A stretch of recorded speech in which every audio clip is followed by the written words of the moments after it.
안녕하세요. 양악 김선생 구강가감면외과 전문의 김기정입니다. 반갑습니다.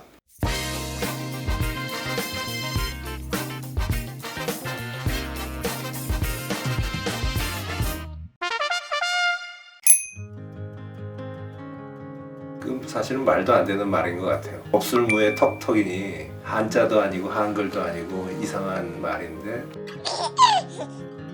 적당한 말이 없으니까 아마 그렇게 표현하기 시작했는 것 같아요. 누가 시작을 했는지 모르겠고, 어려운 말로 하면 하악골 외소증이라고 그러죠. 아래턱이 작은 거예요, 정상보다.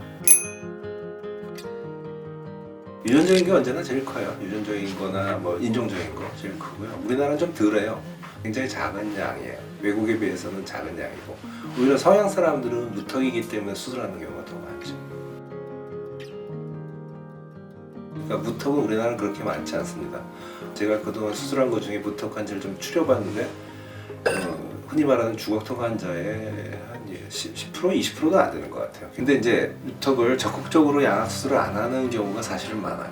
그래서 아마 그 빈도가 적지 않을까 생각도 할 수 있고요. 왜냐하면 교정 치료를 잘해서 어느 정도 보상적으로 치료를 하면 크게 흉하지 않게 안 나타나거든요.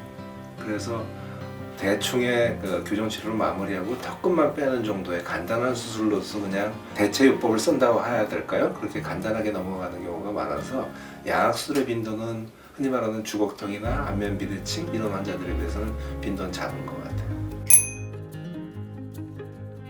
턱 자체가 왜소한 경우, 혹은 턱이 너무 후방에 있는 경우, 이렇게 이제 두 가지 정도로 생각해 볼 수 있을 것 같아요. 얼굴형이 유난히 작고 아래턱이 연하게 없어 보인다든지, 아랫니가 윗니보다 너무 이렇게 뒤로 들어가 있다, 윗니가 아랫니를 너무 덮어 씹고 있는 과교합이라고 그러죠. 그런 경우 있고, 그다음에 턱이 너무 뒤에 있으면 이런 앵글이 전혀 안 보여요. 이렇게 살이 접혀 있기 때문에. 그런 증상. 턱이 이렇게 뒤에 있는 사람들은 입이 다물려면 힘을 줘야 되거든. 그러면 여기가 이제 뭉쳐 보이는 증상, 골프공처럼 뭉쳐 보이는 증상이 보일 수 있어요. 이렇게 턱이 뒤에 있으면 아무래도 와차르름이나 파열음이 제대로 나올 수 없을 것 같고요. 가장 비극이죠. 씹어먹는 게 턱이 뒤에 있으니까 냉면 같은 것이 아주 깨끗하게 끊어먹기가 어려워서 이렇게 뒤로 돌려서 어금니로 끊어먹는 분들 좀 있을 거예요. 보통 턱이 작으면 사람이 좀 약해 보이고 어려 보이고 약간 그런 부분은 있죠. 세련되고 개성 있는 얼굴은 아니에요. 턱이 뒤에 있으면.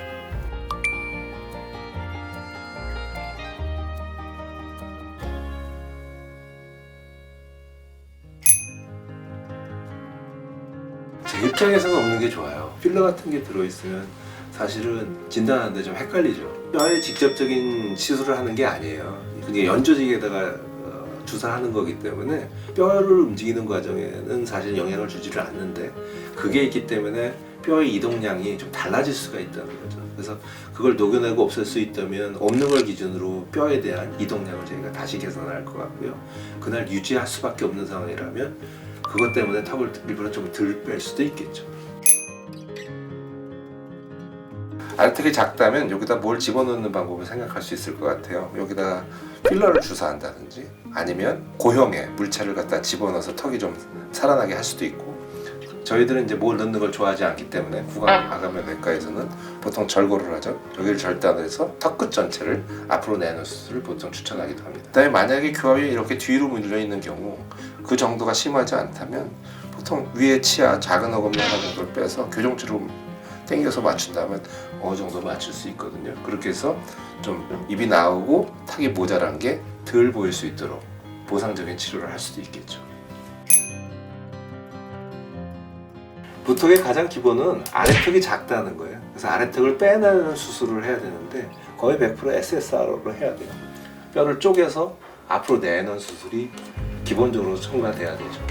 자기가 무턱이라고 해서 병원에 오는 경우는 굉장히 드뭅니다. 보통 자기가 돌출입이다, 입이 나왔다고 생각해서 오는 분들이 많은데, 그런 분들의 대부분이 입이 나온 게 아니라 아래턱 굉장히 뒤에 있어서 그런 현상이 보이는 경우가 많아요. 그래서 자기는 수술을 방향을 이걸 자꾸 넣어달라고 하는데 넣어드려야 될 수도 있겠지만 아래턱이 나오는 게 훨씬 더 중요한 그런 진단이 훨씬 더 많습니다. 이 경우는 이제 아래턱 SSR로 해서 아래턱을 내미는 것과 동시에 이부성형술까지 하는 거죠. 그래서 여기 내주고 턱끝을 더 내줘서 이렇게 모자랐던 턱이 여기까지 맞출 수 있게, 무턱 수술에 항만한 경우죠. 양악은 보통 이 과정에서 위턱의 위치가 썩 좋지 않기 때문에 위턱을 약간 후상방으로 들어준다든지 아니면 삐뚤어진 걸 바로잡는다든지 해서 더 정밀하게 맞추는 작업. 그러니까 위턱과 아래턱을 다 한다면서 또 부턱 수술도 양악 수술이 되는 겁니다.